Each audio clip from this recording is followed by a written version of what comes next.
नमस्कार, मैं विनोद कुमार शुक्ला, अड्डा पर आपका स्वागत है। हरियाणा में आज विधानसभा के चुनाव की वोटिंग है और शाम तक एग्ज़िट पोल भी आ गए।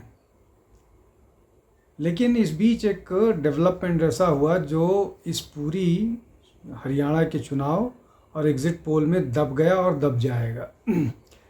वो है हरियाणा में वो है हिमाचल प्रदेश के शिमला में संझौली की जो मस्जिद थी, अवैध मस्जिद, जिसको लेकर के वहाँ लंबे समय से गतिरोध विवाद चल रहा था कि वो इलीगल मस्जिद है और उसको डिमोलिश किया जाना चाहिए। उसको लेकर के आज शिमला के म्यूनिसिपल कमिश्नर का फैसला आ गया है। उस फैसले में उन्होंने ये कहा है कि इस मस्जिद के जो ऊपर के 3 फ्लोर हैं, ऊपर के 3 तल्ले हैं, उनको गिराया जाना चाहिए है और इसको वक्फ और जो मस्जिद कमेटी है वो 2 महीने के अंदर गिराएगी और इसको गिराए जाने का सारा खर्च भी वो वहन करेगी।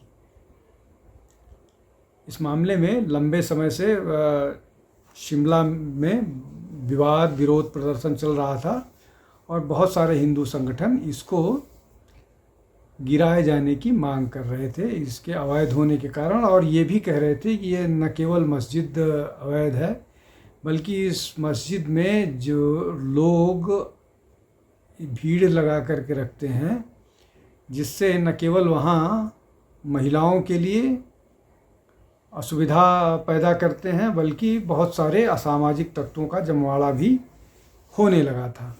उस मस्जिद में लोकल्स को छोड़ करके बाकी पूरे देश से आने वाले लोग न केवल नमाज पढ़ते थे बल्कि वहाँ पर रुकते भी थे। इस तरह की बहुत सारी खबरें आई हैं। अब जो शिमला कमिश्नर हैं उन्होंने ये भी कहा है कि जो बाकी के 2 बचे फ्लोर हैं, कुल 5 फ्लोर बनाया गया है, जो बाकी के 2 फ्लोर हैं उनकी सुनवाई 31 दिसंबर को होगी। इसलिए कि जो हिंदू संगठन है उनका ये कहना है कि ये जो मस्जिद है, पूरी की पूरी मस्जिद, वो अवैध ज़मीन पर बनी हुई है, अवैध कब्जा किए हुए है, इसलिए पूरी की पूरी मस्जिद को डिमोलिश किया जाना चाहिए। दूसरी तरफ मस्जिद पक्ष के लोगों का कहना है कि मस्जिद का सिर्फ 3 फ्लोर अवैध था, जिसको उन्होंने खुद डिमोलिश करने के लिए सहमति दे दी है और वो खुद गिरा देंगे। ये पहले से ही वो इसको स्वीकार कर लिए हैं।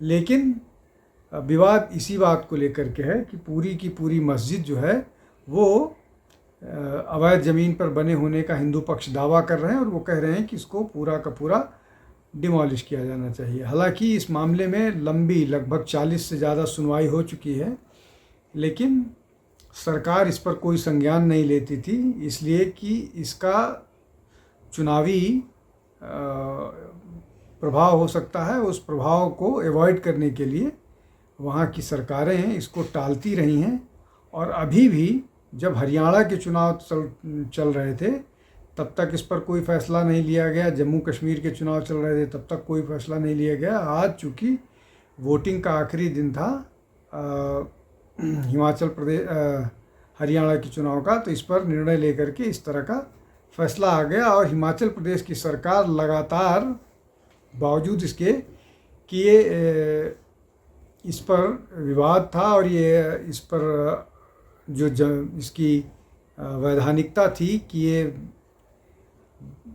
सही ज़मीन पर बनी है या कब्जा करके बनी हुई है, इसको लेकर के डॉक्यूमेंट को वेरीफाई भी नहीं किया गया, जो सरकार कर सकती थी, और सिर्फ अपीजमेंट के कारण इस पूरे मामले को इतना लंबा खींचने दिया गया।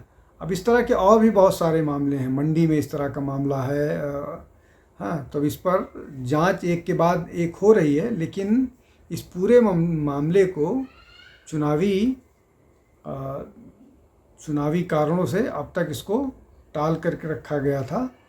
और अब जब वोटिंग आखिरी चरण, मतलब जम्मू कश्मीर की तो आखिरी चरण की वोटिंग पहले ही हो गई थी, लेकिन हरियाणा में बावजूद इसके कि इन दोनों प्रदेशों में, हरियाणा में भी और हिमाचल प्रदेश में भी मुस्लिम जनसंख्या, ये कह लीजिए कि सेकेंड लार्जेस्ट मेजॉरिटी जो है इस देश की, एक जगह 2 से 2.5% है, दूसरी जगह 7% के आसपास है। लेकिन इन चुनावों का या इन गतिविधियों का या इस पर अगर कोई सख्ती की जाती तो उसके प्रभाव दूसरे प्रदेशों में हो सकते थे जहाँ पर चुनाव होने हैं। जैसे अभी झारखंड में चुनाव होना है, अभी हिमाचल प्रदेश में चुनाव होना है, या अन्य किसी प्रदेश में जब चुनाव होंगे तो उस पर इस तरह की अगर कोई सख्ती सरकार करती है तो उसका प्रभाव होता है।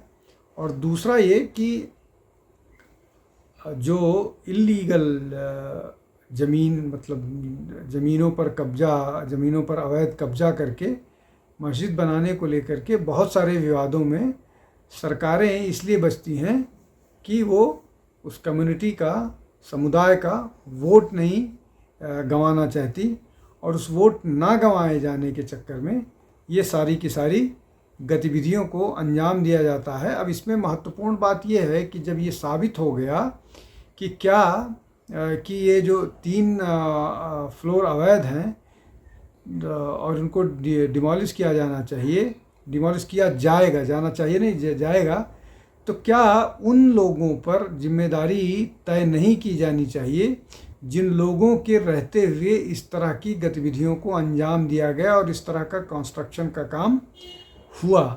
क्या किसी अधिकारी की नज़र नहीं गई? और अगर नज़र गई, उसकी शिकायत मिली अधिकारियों को, सरकार को, तो उस पर संज्ञान नहीं लिया गया? क्यों नहीं लिया गया? और क्या ये जो मामला 40 सुनवाई तक या इतनी लंबी सुनवाई तक खिंचता रहा, उसको क्यों इस तरह के प्रमाणों की ज़रूरत पड़ी, या क्या उसके पास पूरे प्रमाण उपलब्ध नहीं थे कि ये निर्णय किया जा सके कि वो ज़मीन पर अवैध कब्जा है, उस ज़मीन पर कितना कंस्ट्रक्शन अवैध है, किन लोगों की जिम्मेदारी है, जिन लोगों ने अवैध कब्जा किया क्या उन लोगों की जिम्मेदारी नहीं फिक्स होनी चाहिए, जिन लोगों ने अवैध निर्माण किया क्या उनकी नहीं जिम्मेदारी फिक्स होनी चाहिए, जिन लोगों ने अवैध निर्माण को नज़रअंदाज किया, उस पर चुप्पी साध के रखी, क्या उन लोग उस पर कार्रवाई नहीं की जानी चाहिए? क्या जब तक इस तरह के मामले में विरोध प्रदर्शन सड़कों पर नहीं होता है, लोगों की असुविधा, महिलाओं की सुरक्षा, इस सब की जिम्मेदारी सरकार की नहीं है? इस पर क्या जिन लोगों ने इसको नज़रअंदाज किया उन पर कार्रवाई नहीं होनी चाहिए? इस तरह के बहुत सारे मसले हैं जिन पर ध्यान नहीं जाता है सरकारों का जब तक पानी सर के ऊपर नहीं चला जाता। और इस तरह की बहुत सारे अवैध ज़मीन, अब कब्जे की बात है, जो अवैध ज़मीन और विशेष रूप से वक्फ के द्वारा जो अवैध ज़मीन कब्जा किए जाने का मामला है, जिसको वक्फ बाय यूज़र बोला जाता है, कि जहाँ पर वो अभी वक्फ पे उसको एड्रेस किए जाने की बात कही जा रही है, लेकिन इस तरह के अनगिनत मामले हैं जहाँ पर अवैध ज़मीन को कब्जा करके इस तरह का निर्माण कार्य किया गया है। और उसके बाद फिर जब तक आप उसको विरोध कीजिएगा या जब तक उसको आप सख्ती से निपटिएगा, तो विरोध प्रदर्शन के लिए लोग खड़े हो जाते हैं। जैसे कि अभी दिल्ली के में एक घटना घटी थी जहां रानी लक्ष्मीबाई की मूर्ति सरकारी ज़मीन पर लगाई जानी थी, उसका भी लोग विरोध कर रहे थे। पहले तो ये दावा किया गया कि वो ज़मीन उनकी है, जो उनकी नहीं थी, अदालत ने रूल किया। उसके बाद फिर लक्ष्मीबाई के की प्रतिमा को लगाने का विरोध किया गया। तो ये जो अवैध ज़मीन पर कब्जा करने की रणनीति है कह लीजिए, या जो अवैध ज़मीन पर जो सरकारी ज़मीनों पर अवैध कब्जा किया जा रहा है, उसमें वक्फ एक बड़ा, ऐसा नहीं है कि केवल वक्फ करता है, और भी बहुत सारे लोग हैं जो अवैध ज़मीन पर कब्जा करते हैं और वहाँ पर इस तरह के स्ट्रक्चर खड़े करते हैं। ऐसी बहुत सारी वो है, लेकिन इस मामले में सबसे बड़ा या सबसे ज़्यादा जो कब्जा किया गया है वो वक्फ और उनसे जुड़े संस्थाओं के द्वारा किया गया है। संजौली मस्जिद पर अब अगली सुनवाई 21 दिसंबर को है। तब ये फैसला होगा कि जो पहले 2 फ्लोर हैं क्या वो भी इल्लीगल हैं, क्या वो भी अवैध हैं। आज के लिए बस इतना ही। कल फिर किसी विषय के साथ हाजिर होऊंगा। बहुत बहुत धन्यवाद। नमस्कार।